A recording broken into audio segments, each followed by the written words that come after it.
नमस्कार. आपल्या स्वयंपाकघरात अशा काही लहान, काळ्या बिया असतात ज्यांच्यामध्ये आरोग्याचा एक मोठा खजिना दडलेला असतो हे अनेकांना माहीत नसतं.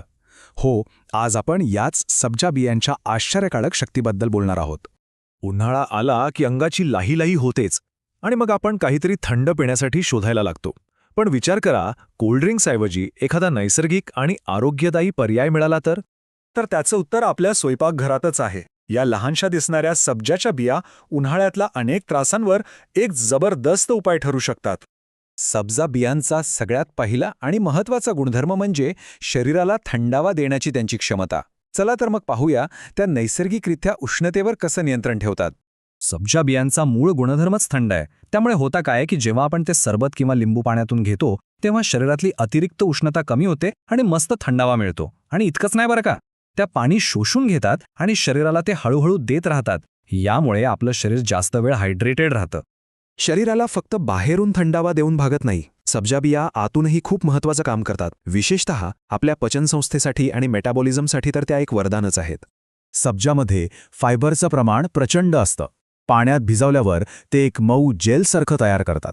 यामुळे आतड्यांची हालचाल सुधारते आणि बद्धकोष्ठतेसारख्या त्रासापासून आराम मिळतो. शिवाय त्याच्या थंड गुणधर्मामुळे ॲसिडिटी आणि पोट फुगण्यावरही ते खूप प्रभावी ठरतात. सब्जा बियांचा आणखी एक मोठा फायदा म्हणजे वजन नियंत्रणात मिळणारी मदत.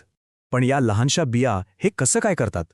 या मागचे रहस्य आहे त्यांच्या एका खास क्षमतेमध्ये.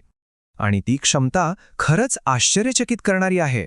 सब्जा बिया पाण्यात भिजवल्यावर त्यांच्या मूळ आकाराच्या तब्बल 30 पट मोठ्या होतात. हो, अगदी बरोबर, 30 पट.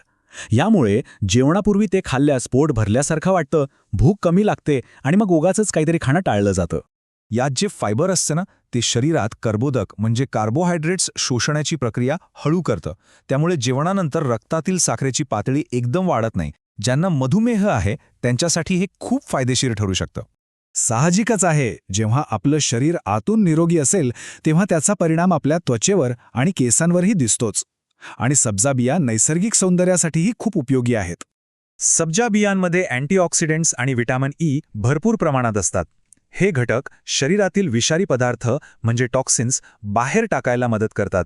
आतून शरीर शुद्ध झालं की त्वचेवर एक नैसर्गिक चमक येते आणि त्वचा तरुण दिसायला लागते. आता इतके सगळे फायदे ऐकल्यावर सब्जा बिया आहारात समाविष्ट करण्याची इच्छा तर झालीच असेल. आणि चांगली गोष्ट ही आहे की हे खूपच सोपं आहे. अगदी सोपं आहे. फक्त 1 चमचा सब्जा बिया घ्यायच्या, एका ग्लास पाण्यात 10 ते 15 मिनिटं भिजवायच्या आणि त्यांचं जेलमध्ये रूपांतर झालेलं पाहायचं. पण एक गोष्ट कायम लक्षात ठेवायची आहे, जी खूप महत्त्वाची आहे. सब्जा बिया कधीही कोरड्या खायच्या नाहीत. नेहमी भिजवूनच खायच्या. या भिजवलेल्या बिया लिंबू पाणी किंवा गुलाबाच्या सरबतामध्ये घालून पिऊ शकता. फालुदा, मिल्कशेक किंवा आईस्क्रीमवर टॉपिंग म्हणूनही हे खूप छान लागतात. आणि सर्वात सोपा मार्ग म्हणजे सकाळी रिकाम्या पोटी पाण्यात भिजवलेले सब्जा खाणे. पचन सुधारण्यासाठी हा एक उत्तम उपाय आहे. तर मग विचार करा, एका लहानशा चमच्यात आरोग्याचे इतके फायदे. सब्जा बिया खरोखरच निसर्गाने दिलेली एक देणगी आहे. पुढच्या वेळी आरोग्यदायी सवयीचा विचार करताना या लहान बिया नक्की लक्षात ठेवा.